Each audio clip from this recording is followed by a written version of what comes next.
공정한 시스템이 작동하는 시대는 흥했습니다. 우리 정치는 민생 서민을 부르짖으면서도 강자의 행보를 방치하고 심지어 장막 뒤에서 강자와 결탁해서 약자들의 기회와 몫을 빼앗았습니다. 소모품인 자동차에는 차값의 2%를 보유세로 내게 합니다.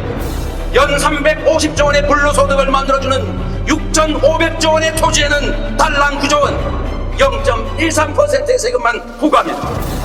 노동자와 자영업자는 최대 세율이 38%인데 중소기업은 16%의 세금을 내는데 10대 재벌 기업은 겨우 12.1%의 세금을 냅니다. 대기업 세금은 깎아주면서 서민의 담배세는 올리고 서민에게 전기요금 바가지 폭탄을 씌우면서 산업영정기는 원가 이하에 공급합니다. 이게 나라입니까? 이런 나라 누가 고칠 수 있습니까, 여러분?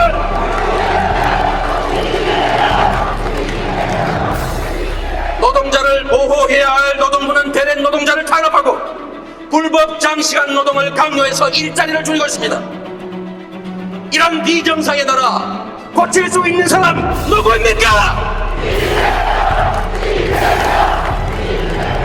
재벌 가문들이 편법 상속을 위해 기업을 범죄 수단으로 악용하고 내부 거래 일감 무너지기 범죄를 저질러도 단가 부여치기 기술 탈취로 중소기업의 경영 성과를 탈취해도 묵인되거나 소액의 과태료만 내면 그만입니다.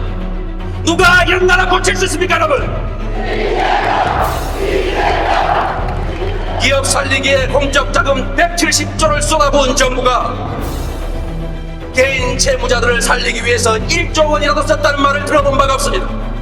재벌 대기업에는 예산을 마구 퍼주면서 투자라고 주장합니다. 서민복지 지출은 낭비라고 주장하면서 공짜니 포퓰리즘이 편매합니다. 이런 나라, 이 불공정한 나라 공정한 나라로 바꿀 수 있는 사람 누구입니까, 여러분? 같은 법도 강자에겐 솜방망이이고 약자에게는 철퇴입니다. 같은 법도 강자에게는 성공의 기회이고 약자에게는 족쇄입니다. 정치 때문에 대한민국은 세계에서 가장 불평등한 나라가 됐습니다. 상위 10%가 연소득의 절반을 차지합니다. 국민의 50%는 겨우 5%를 나눠받기 위해서 아등바등 싸웁니다. 상위 10%가 대한민국 자산의 66%를 가지고 있습니다. 하위 50%는 겨우 2%를 가지고 나누고 다투고 있습니다. 미국조차 100대 부자의 80% 이상이 자수성가했습니다. 대한민국은 100대 부자의 80%가 다 상속받은 자들입니다. 누가 이런 나라 고칠 수 있습니까? 같은 직장에서 같은 일을 하고 같은 성과를 내도 비정규직이라는 이유로 보수는 절반입니다. 자살자가 세계 최고입니다. 젊은이들이 죽고 노인이 생을 포기합니다. 국민 여러분, 재벌 황제 경영 해체와 중소기업의 보호, 공정한 경제 질서의 회복, 노동권을 강화하고 노동자를 보호해서 노동자들의 소득, 즉 가계소득을 늘려야 합니다. 이것이야말로 복지를 늘리고 증세하는 것이야말로 대한민국 경제 활성화와 경제가 사는 길입니다. 경제 성장과 복지의 강화, 적폐의 청산과 공정한 사회는 같은 길의 다른 이름일 뿐입니다, 여러분. 알베르 까미의 말을 기억하십니까, 여러분? 어제의 죄악을 벌하지 않는 것은 내일의 제약에 용기를 주는 것이다. 저는 오늘 박근혜가 구속되는 영장이 발부되었다는 그 말을 듣고 새벽에 야겨우 잠들었습니다. 박근혜가 사면 없이 제대로 처벌받는 것만이 적폐 청산이자 공정국가 출발입니다. 그렇지 않습니까, 여러분? 박근혜에 이어 4대 강공사 자원외교로 수십 아니 100조 원 이상의 국민 혈세를 퍼다 없앤 이명박도 반드시 조사해서 처벌해야 합니다. 기총소사까지 동원해서 광주 학살을 자행한 전두환도 다시 책임을 물어야 하고 박정희와 이승만에게도 최소한 역사적 재평가의 책임을 물어야 합니다, 여러분. 누가 할 수 있습니까? 훔치고 빼앗는 도둑을 잡아야 마을에 평화가 오고 평화롭게 함께 살 수 있습니다. 청산이 있어야 비로소 진정한 통합, 진정한 새 출발이 가능하지 않습니까, 여러분? 누구도 범죄로 돈을 벌고 부자가 되어서는 안 됩니다. 재벌과 최순실, 박근혜 어느 누구든지 범죄 행위로 얻은 불법 수익은 몰수해야 합니다. 그렇지 않습니까? 복지학계 없는 불평등 해소는 불가능합니다. 증세 없는 복지는 박근혜의 말처럼 빈말일 뿐입니다.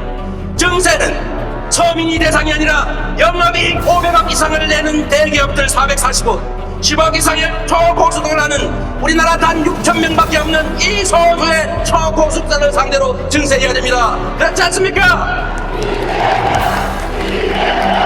노동자를 보호하고 노동권을 방어해서 임금을 올리고 일자리를 늘려서 가계소득이 증가해야 경제가 삽니다. 어차피 쓰는 국가예산 400조 원, 7% 28조 원 아껴서 농민, 농어민, 학생, 아동, 청년들에게 연백만 원씩 기본소득을 지역화폐로 지급하면 가계소득도 늘어나고 지역경제도 살아나고 골목경제도 살아나고 지방경제도 살아나고 대한민국의 경제가 살아납니다. 이런 거 우리 한번 해보지 않겠습니까? 청산할 기득권과 손을 잡지 말아야 달라붙는 기득권 세력을 독한 마음을 먹고 떼어내야 기득권의 소나기에서 죽어가고 있는 정의와 평등 그리고 희망의 새싹들이 죽지 않습니다. 업강구약이 바로 정치의 역할이며 사명입니다. 일제 기득권으로부터 자유로운 이재명이 끊임없는 도전으로 위기를 이겨 한계를 넘어온 실력으로 국민과 손잡고 공정사회 건설 적폐 청산의 역사적 책임을 다하겠습니다. 여러분, 대선을 옮기는 경로도 빗방울에서 출발했던 것처럼 우리의 열망과 작은 헌신들이 모여 꿈과 희망이 넘치는 공정한 새나라 만들어낼 것으로 믿습니다. 지금 이 자리에 이재명이 서 있는 것도 이미 기적입니다. 기적은 시작과 끝을 알 수 없는 것입니다. 공정사회, 독립인간, 대동세상을 향한 우리의 기적은 여기에서 멈추지 않을 것으로 확신합니다. 여러분, 사랑하는 국민 여러분, 이재명을 찾기 위해서 저 높은 곳을 쳐다보지 마십시오. 거기에는 이재명이 없습니다. 이재명은 바로 여러분들의 옆에 있기 때문입니다. 정치인은 높은 자리에서 국민을 지배하는 것이 아니라 그저 국민에게 고용되어서 국민이 맡긴 권한으로 국민을 위해 일할 의무를 가진 국민의 공복, 즉 모성일 뿐이기 때문입니다. 여러분,